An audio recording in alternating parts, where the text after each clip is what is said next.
Salve ragazzi, siccome nell'ultimo video in cui vi lascerò nella i qui in alto a destra i salti episodio 1, vi avevo detto che si faceva il bike check appena arrivati a 10 like di questa Scott Genius. Adesso che ci siamo arrivati vi farò il bike check, ma no, io ve la farà Gabriele. Questa è una bicicletta Scott Genius 750, monta una forcella da iscrizione da 150 mm della RockShox Recon, poi ha dei freni Shimano Dior e un cambio Shimano Dior. Shimano e dietro Dior SLX. Ecco. SLX, però è sempre un Dior, ecco. Sì.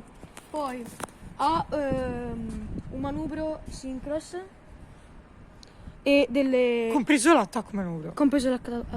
Poi ha le manopole uguali della Syncross, ha delle ruote da 27,5 con mozzi della Shimano Dior compresi. poi ha dei dischi da 180 mm, poi l'ammortizzatore della X-Fusion da 120 mm e ha un sellino telescopico. Poi c'ha il basta, penso. Ragazzi, monta 2x9 credo o 2x10. No, aspetta, un secondo. 1, 2, 3, 4, 5, 6. Aspetta.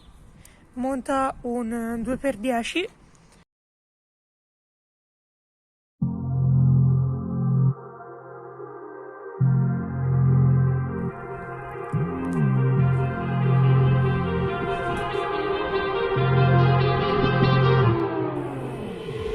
Too many thoughts on my mind every time that I go and I reminisce. I'm back in the game, I'm venomous. The life I'm living got benefits. Now this shit y'all want it. Still got that, I run it. Got a whole lot that's coming. I've been on top, no jumping. Bringing the flow, that's nothing. I'ma just kill every beat now. That's how I eat now. I don't got time in a week now. Everybody get on my rebound. Yeah, they know deep down. They ain't never gonna get it like me now. I'm nice with it, still underrated. They finding it, but it's gonna come in time with it.